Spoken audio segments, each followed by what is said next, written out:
Thank you, Mr. Chairman. Thanks to all the witnesses for being here. Mr. Secretary, if we could start with you.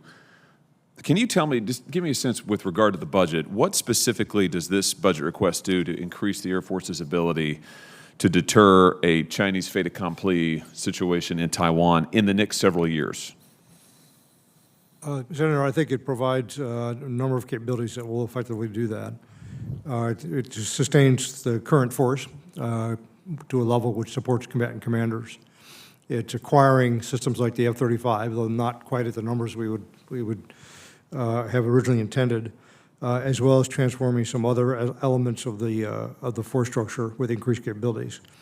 Some of the capabilities that I mentioned in my opening statement, however, will be longer. It will take longer to get them than the next few years, so there is a period of risk there. Well, you're hinting at what my concern is here, which is that you appear to be cutting capabilities that we could use to deter China in the near term in favor of making investments, which I support for the long term, but of course that sets us up with a scenario where when we're in this potential danger zone between now and, say, 2030, as Chinese capability ramps up, we want to be sure that we can deter and deny in that window as well. I'm concerned that this budget may not have us on track to do that. Do you want to just respond to that? Allay my concern. I don't think any potential adversary should underestimate the United States' military capability. We have the most powerful military in the world by a wide margin. And anyone who wants to challenge us should recognize that and realize that we're prepared. It's a very ready military as well.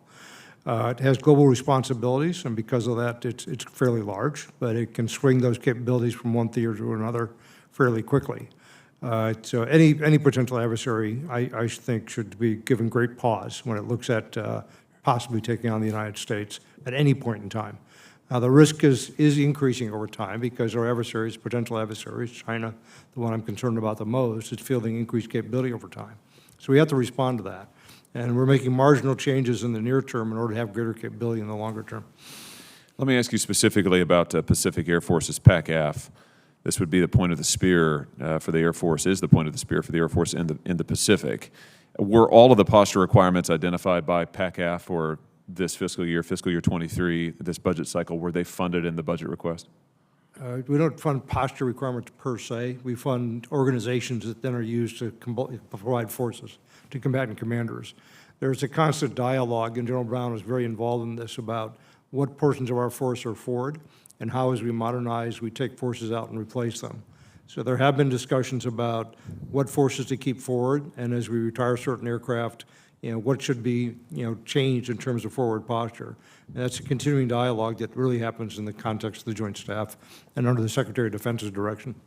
General Brown, you want to comment about that a little bit more?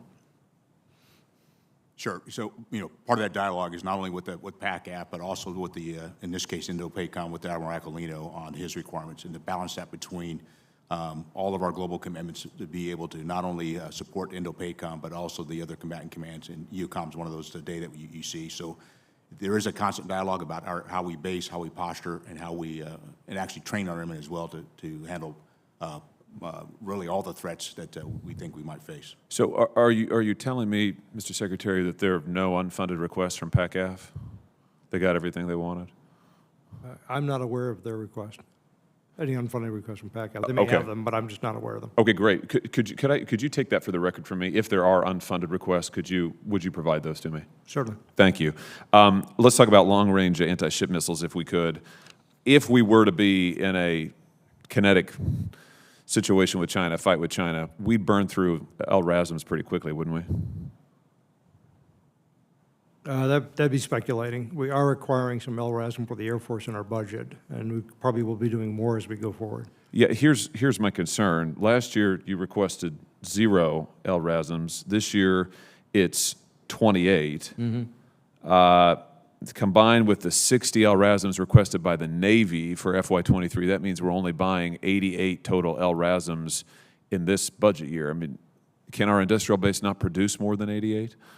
I'm not sure what the limitation is there, but LRASM's not our only anti-ship capability. There are other weapons that can be effective in that mission as well. Well, so why aren't we buying more then? I mean, let me just put it to you that way. They're not the best bang for the buck. They're not efficient. They're not. I mean, help me get some clarity here. We basically try to balance our munitions acquisition across all the different demands, and that's one of several. This is a new acquisition, I think, for the Air Force. So we're going to be integrating them into the force and learning how to use them. And I would expect I will tell you, there will definitely be more anti-ship capability going forward. Whether it's a LRASM or not, I'm not certain at this point. Great. My time has expired. I'll have a few additional questions for each of you for the record. Thanks again for being here. Thank you, Mr. Chairman. Thank you, Senator Hawley.